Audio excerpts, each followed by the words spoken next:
भाई जेठा जी कोई university which जाके नहीं पढ़े, कोई यूनिवर्सिटी विच जाके नहीं पढ़े। साहिब श्री गुरु अमरदास जी क्योंकि बहुत छोटे सन तो उनके पिताजी चले गए संसार से, इस संसार से माता जी चली गई, नानी जी ने पाली। साथ संगत जी जिसका बचपन में ही माता पिता चला गया हो, क्या स्कूल पढ़ना क्या कुछ पढ़ना, नानी जी ने उनको घुगनियाँ बना करके बेचने के लिए दिए ताकि गुजारा हो सके। आप एक कल्पना करो कि एक घुगनी बेचने वाला साहिब श्री गुरु रामदास जी हो सकता है गुरु की कृपा से, गुरु के हुक्म की पालना से। तो यदि हम आप गुरु ग्रंथ साहिब जी का हुक्म की पालना करेंगे तो गुरु महाराज सानू दर्शन क्यों नहीं दूंगा? अवश्य दूंगा, अवश्य। साध संगत जी इसमें 100% निष्ठा रखो, 100%। और गुरु तो हाजर नाजर है, सिर्फ ये आंख चाहिए गुरु ने देखने वास्ते।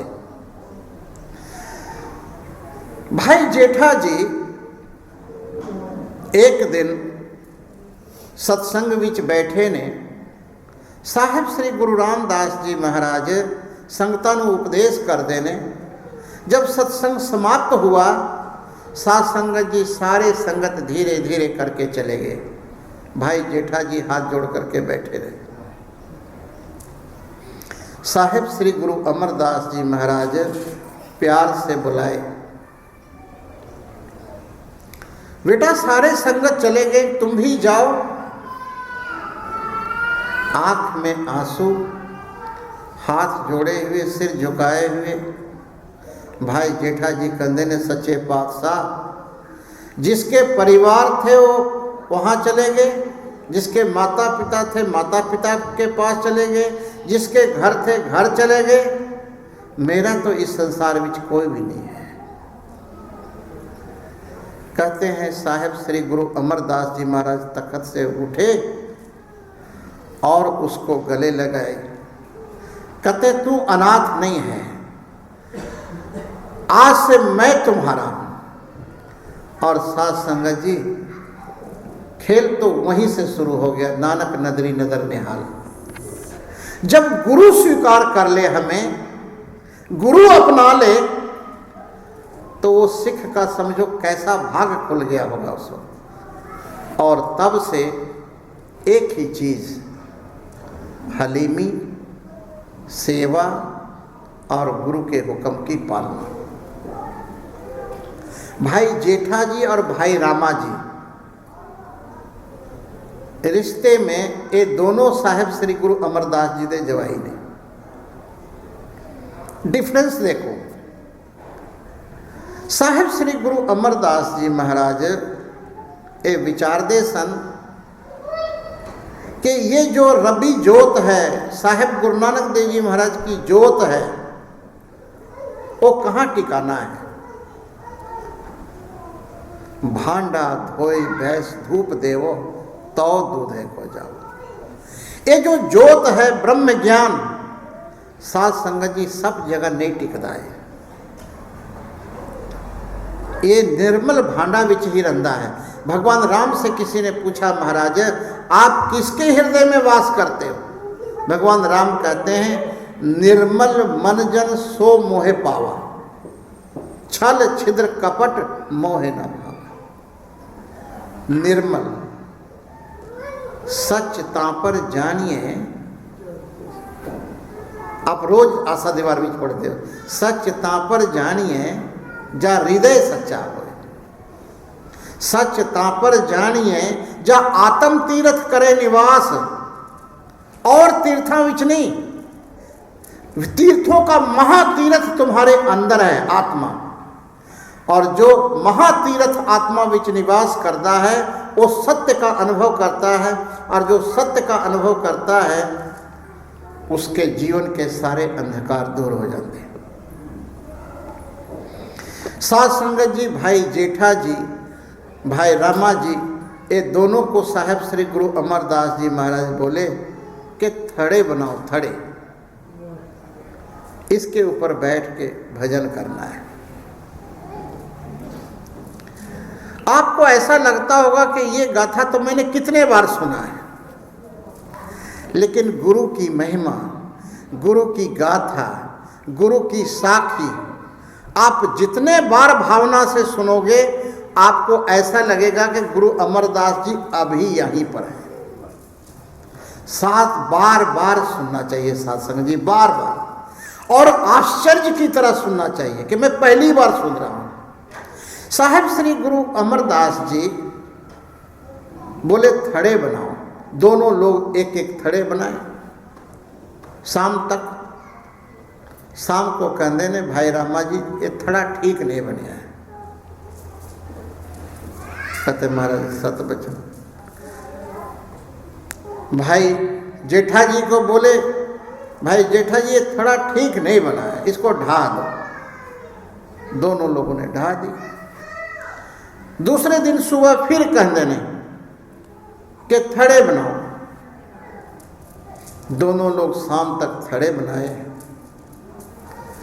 साध संगत जी शाम को साहेब श्री गुरु अमरदास जी महाराज कहते ने ये थड़े ठीक नहीं बनाए। भाई रामा जी कहते ने सच्चे पातशाह थड़ा तो ठीक ही बना है, लेकिन आपको नहीं पसंद है तो ढा देना। भाई जेठा जी कहते ने सच्चे पातशाह सत बचन, ढा दी। कहीं इतिहास में लिखा है 5 बार, कहीं 4 बार। खैर ये तो खोज का विषय है, हमें उस चीज में ज्यादा नहीं जाना है।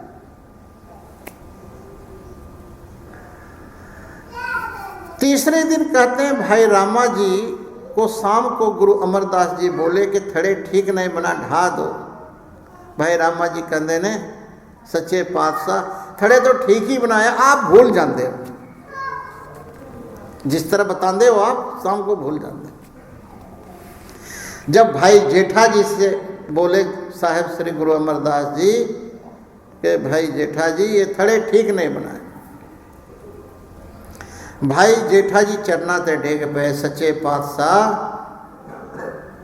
तुसी सुबह दस दे हो जिस तरह बनाने, ए दास शाम तक भूल जाता है। असी भूलन हार। सच्चे पातशाह मैं कौन होता हूं थड़े बनाने वाला? आप विच बैठ के, आप बुद्धि विच बैठ के प्रेरणा करके दास को लो आप बनवा लो तो बन सकता, मैं कौन होता हूं बनाने वाला? मन बेचे सतगुर के पास तिस सेवक के, कंचन स्यों पाइए नहीं तोल, मंदे राम लिया है। साध संगत जी जिसने मन अर्पण कर दिया ना गुरु को, क्योंकि मन की मौत सिर्फ एक उपाय से होता है और कोई उपाय नहीं है। मन की मौत हमेशा गुरु के हुक्म की पालना से होता है, और जितना मर्जी उपाय कर लो मन नहीं मरता। और जैसे ही मन की मौत होती है, परमात्मा को पाना क्या, परमात्मा तो तुम्हारे सामने खड़ा है।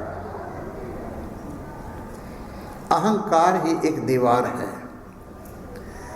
अहंकार का पर्दा हटते ही देखोगे कि वो तो चारों तरफ खड़ा है वाहिगुरु, अनेक अनेक रूपा विच। नमस्तक अनेक है, एक ही अनेक रूप हो जाता है और फिर अनेक होकर के फिर एक हो जाता है। ब्रह्मज्ञानी की दृष्टि मिट्टी पर होती है। जैसे एक मिट्टी से घड़ा, कसोरा, सुराही, सो मेनी पॉट्स बनते हैं। हर एक का नाम अलग होता है, हर एक का रूप वखरा होता है, लेकिन कुम्हार सिर्फ मिट्टी देखता है, नाम और रूप वाले बर्तन नहीं देखता। ऐसे ही ब्रह्मज्ञानी ये अनेक अनेक रूप वाला और नाम वाला नहीं देखता, वो ये देखता है कि सब कुछ एक ही वाहिगुरु से बना है। और वाहिगुरु से बना क्या है, वाहिगुरु ही अनेक अनेक रूपों में हो गया है। एह पर पंच पार ब्रह्म की लीला विचरत आन ना हुई। एक खेल है भाई गुरुदा। सूत एक मन सत सहंस जैसे ओत पोत प्रभ सोई। कहत नामदेव हर की रचना देखो हृदय विचारी। घट घट अंतर सर्व निरंतर केवल एक मुरारी। एक वायु